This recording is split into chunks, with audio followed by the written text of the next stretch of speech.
Hello everybody, welcome back to We Talk St Mirren. I'm your host Robbie, and today we are back to discuss everything that's going on with St Mirren recently.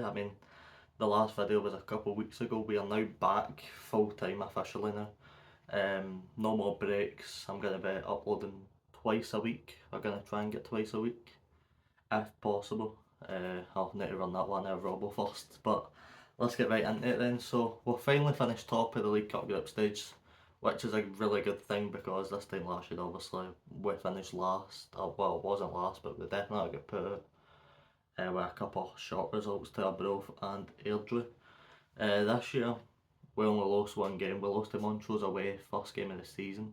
A game where we were playing Colin McMenamin on left wing back, which is probably the weirdest thing I've ever had to say, but I'm thankful that we finally got out and with three convincing wins as well, actually two convincing wins and one late winner for Lasagna. But we're going to talk about that later. So I know I never got to watch much of the Montrose game. I never went, but for what I seen, it was just a bit of poor defending, to be honest with you, that gave Montrose the lead. I think it was in and around the 48th, 58th minute mark, so just after half time. They managed to get the lead, and then at that point you're probably looking at a struggle to try and get back into the game. But moving on to the next game, and we beat Arbroath 4-0.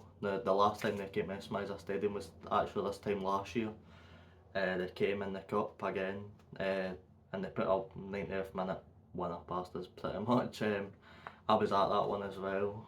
I remember saying to my cousin Lewis, this is going to go in because I believe they had a free kick and then they crossed it in and the boy just touched it and smashed it right past, I think it might have been Carson Ingles at that time. It was good to actually get the win this time, pretty comfortable win. Stavnak Mane getting two on his debut, really good debut for him. Obviously we know he's 20 years old, so it's going to take quite a while for him to settle in and stuff and really get going, but he's shown promising signs so far, so that's always good. O'Hara and Mandron getting on the score sheet as well. Mandron, he looks like he could be good this season, doesn't he? He's already got, what, 3 goals so far in the League Cup alone.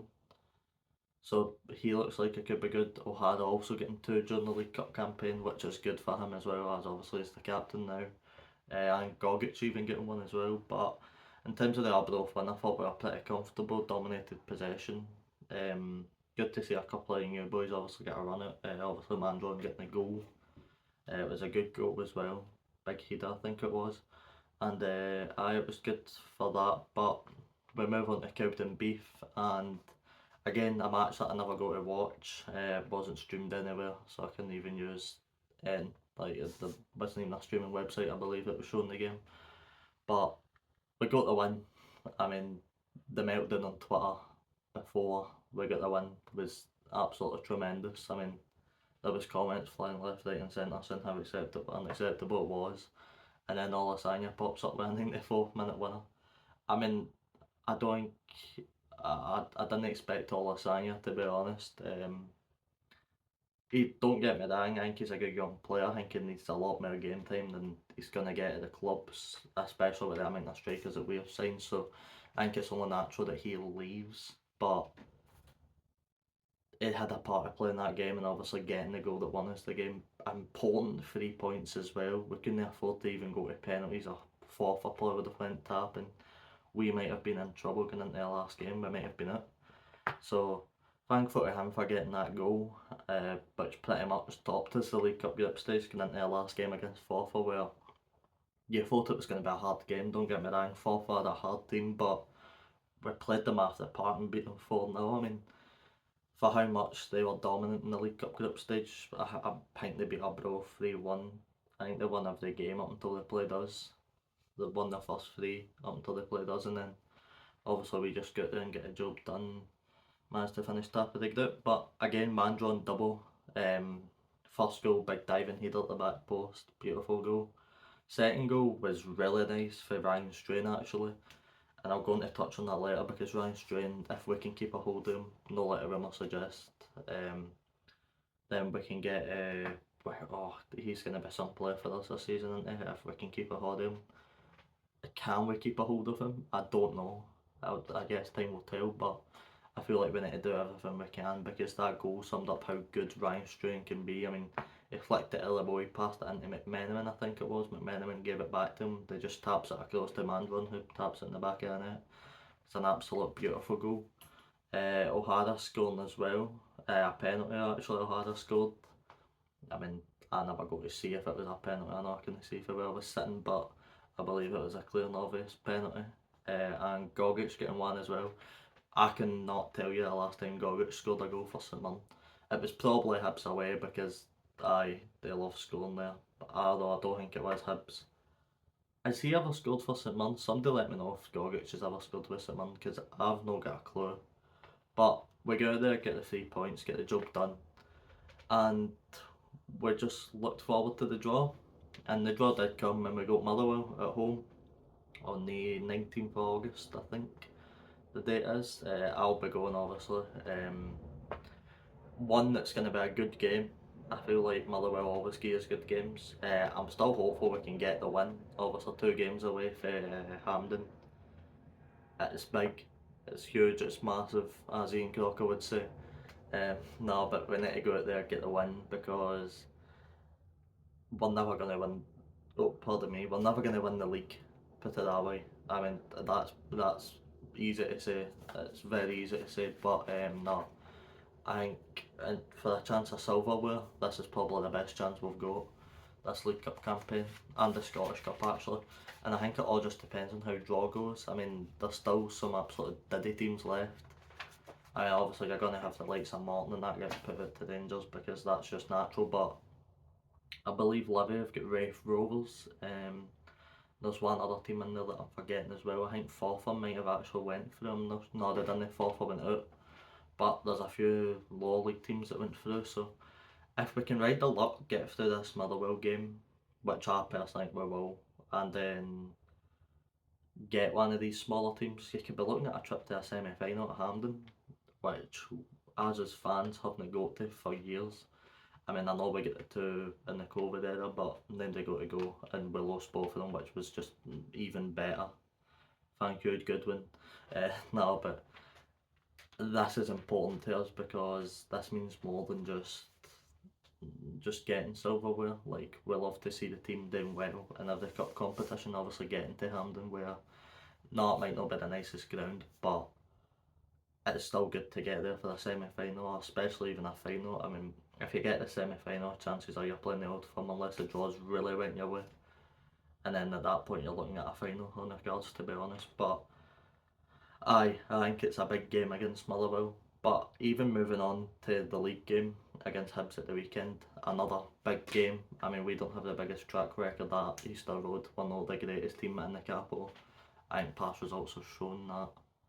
I think the last time we went to play Hibs in the capital, we get beat 2-1. Ellie Goons scored. That crushed our hopes of getting top 5, I think. Ellie Goon and I think Ewan Henderson scored. I don't count on that one. I know Graves scored for us and we lost the game 2-1, but this weekend I think we've got a lot more confidence going into the game. I think Robinson's recruited brilliantly so far, bringing in players like Stav Nahame and Mandron and even Zach Hemming, which, you know, we were all doubtful of Zach Hemming after the Morton performance, and I think Montrose must have had a poor game as well, but he's just looked comfortable, to be honest. He's not really done anything that's like, right, well, we need to be careful of him. Although I probably would prefer we go out and get another goalkeeper in. I don't know who.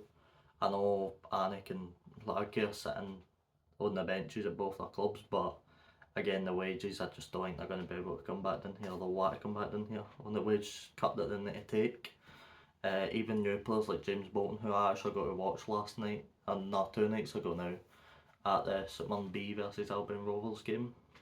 The boys were unlucky to lose that one actually, finished 2 each and St Mirren B lost on penalties. After coming back for 2-0 down.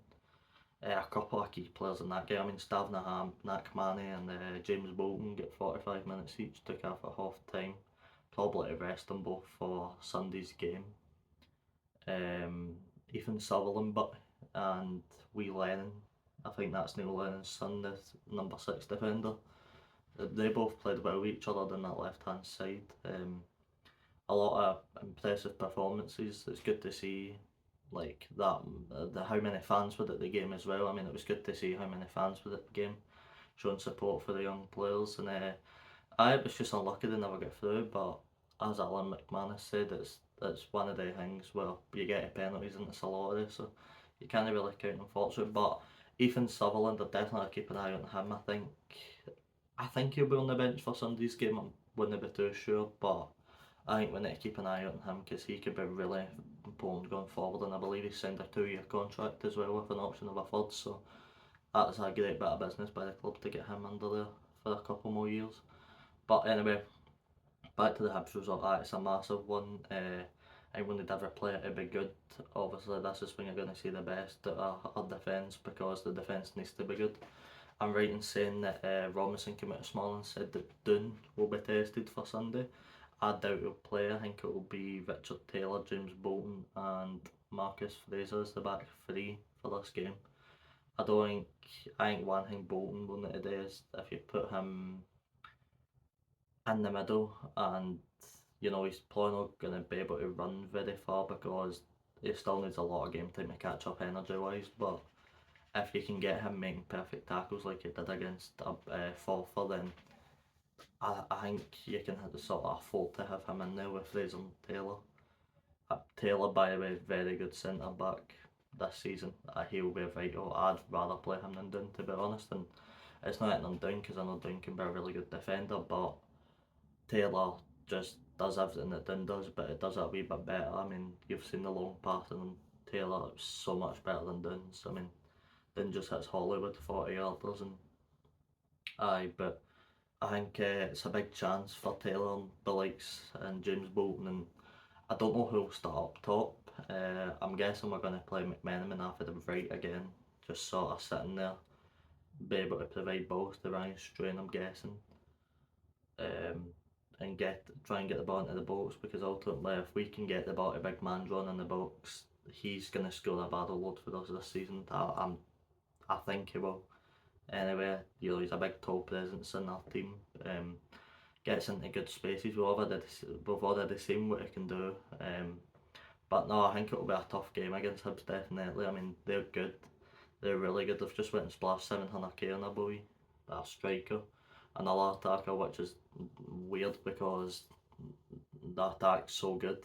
Having Ewan up there, obviously, like new boy and stuff like that, it's when it be defensively really sharp, and that's where I think the game will be won or lost at how well we can defend because we know Hibs can probably defend alright with their backline. It's just when they come forward, our defence need to be able to deal with what they throw at us with Ewan and stuff. And can we do that? I think we could do that, definitely. I think it'll be an interesting game, but I've already said my predictions. I don't know when the prediction video is going to go live. I think it's today or tomorrow. I went with 2-1 to St Mirren. I'm very hopeful. And also Hibs have that Europa League conference game as well. Today actually at 4 o'clock. Is it 4 or is it a late kick-off because of that Easter Road? I'm not sure, it's at some point today, but if they lose that as well, I think what Robbie and I was saying, they'll want to come out all guns blazing on us and prove a point because it'll be unacceptable if we lose that game really. But no, I think we'll definitely get the win. I hope we get the win because two tough home ties against Dundee and Aberdeen next.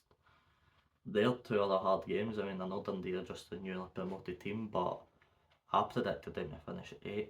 I think they'll have a better season than most of the Premiership clubs, like and they're in their level, like your St Johnstone, your Ross County, your Livingston. I think they've spent well. Obviously, they've just signed Trevor Carson. Goodbye, Carson. That's the last I'm going to say on that matter. But no, they've recruited well. 12 signings, I think they've signed. So they're looking to stay up. I think they will stay up with players in there like Joe Shaughnessy. I know they signed one of Robbie's favourite players, Charlie Riley, for Albion. So it'll be interesting to see how that wee lad gets on. Because he is a good wee young player. I mean, it's just can he handle the step up into the Premiership? I don't know, but I guess we'll see. But anyway, that's been all for today. I hope you enjoyed. Make sure you check out Z Game and use code WeTalk. It's finally changed for 10% off. I've been your host Robert, and we'll see you guys in the next one.